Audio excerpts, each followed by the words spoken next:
Assalamualaikum warahmatullahi wabarakatuh. Perkenalkan, nama saya Haniatul Muflihah dengan nomor induk 2006 03 11 0100. Di sini saya akan mempresentasikan tentang analisis dampak lingkungan proyek pembangunan flyover Tayu, ruas Tayu Pati.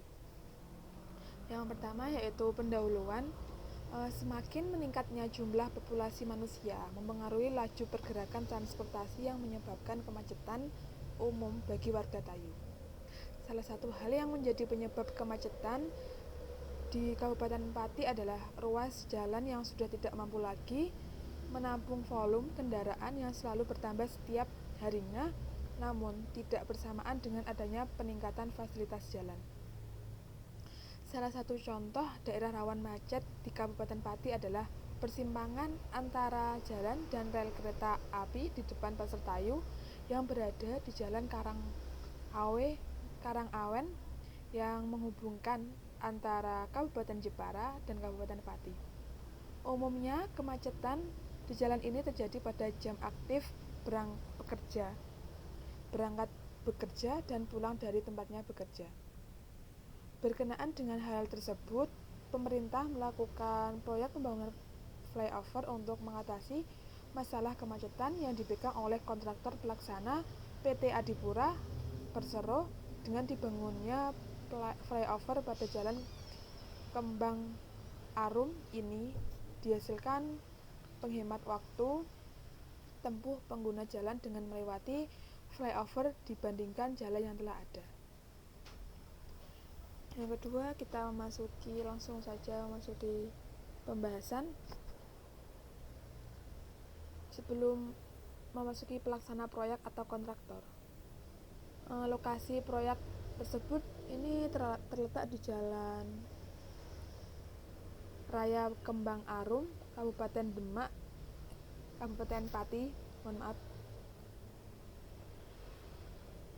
dan besar dan sumber dananya itu sebanyak 109 miliar 33 51 430 ribu. Selanjutnya yaitu pelaksana proyek atau kontraktor. Kontraktor pelaksana adalah badan hukum atau perorangan yang ditunjuk untuk melaksanakan pekerjaan proyek sesuai dengan keahliannya. Kontraktor bertanggung jawab langsung pada pemilik proyek atau owner, dan dalam melaksanakan pekerjaannya diawasi oleh tim pengawas atau MK dari owner, serta dapat berkonsultasi secara langsung dengan tim pengawas terhadap masalah yang terjadi dalam pelaksanaan. Tugas dan kewajiban kontraktor adalah sebagai berikut.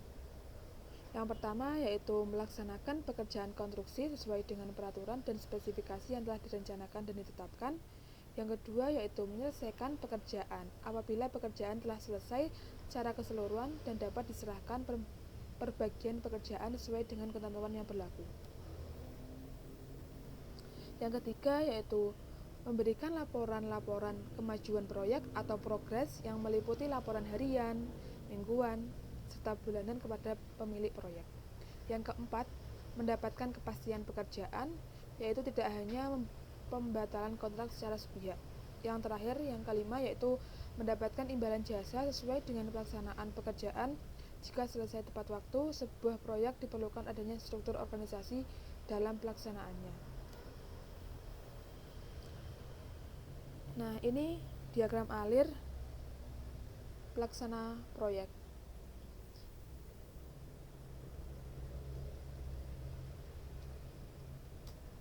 Adapun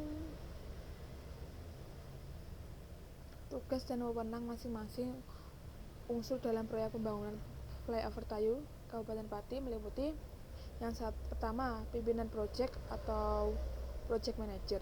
Project manager adalah perwakilan dari kontraktor yang bertanggung jawab sepenuhnya terhadap jalannya pelaksanaan pekerjaan proyek sesuai manajemen proyek dan perencanaan proyek secara menyeluruh.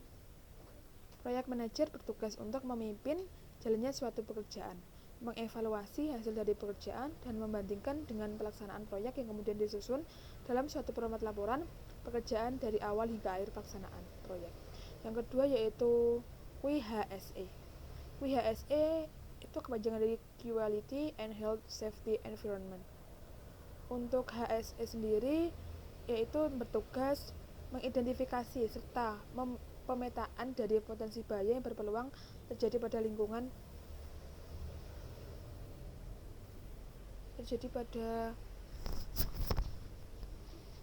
kerja.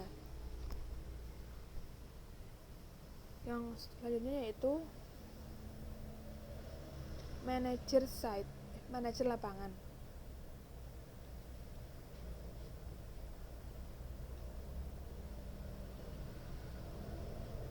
Di manajer site ini dituntut memiliki keterampilan manajemen serta mampu menguasai seluruh sumber daya manusia yang dibebankan kepadanya secara efisien dan produktif.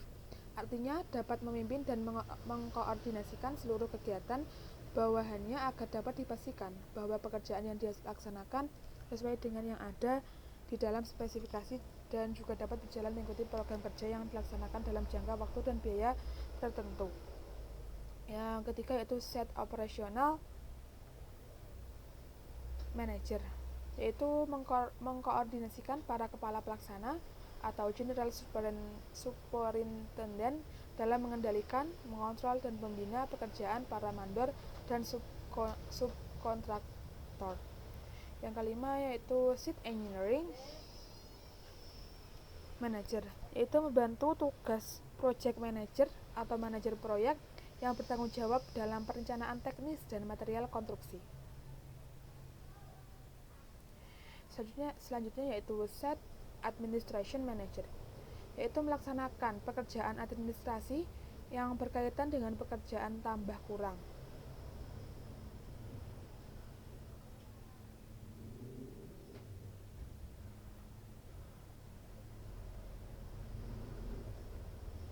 Manajer proyek yang bertugas mewujudkan bangunan itu memiliki 3 unsur. Yang pertama yaitu biaya, yang kedua mutu, yang ketiga waktu. Kesimpulan dari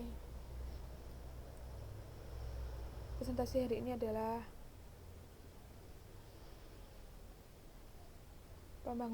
pembangunan flyover Tayo ditujukan agar mengurangi kemacetan lalu lintas. Hanya itu yang dapat saya sampaikan, kurang lebihnya mohon maaf. Wabillahi taufiq wal hidayah. Wassalamualaikum warahmatullahi wabarakatuh.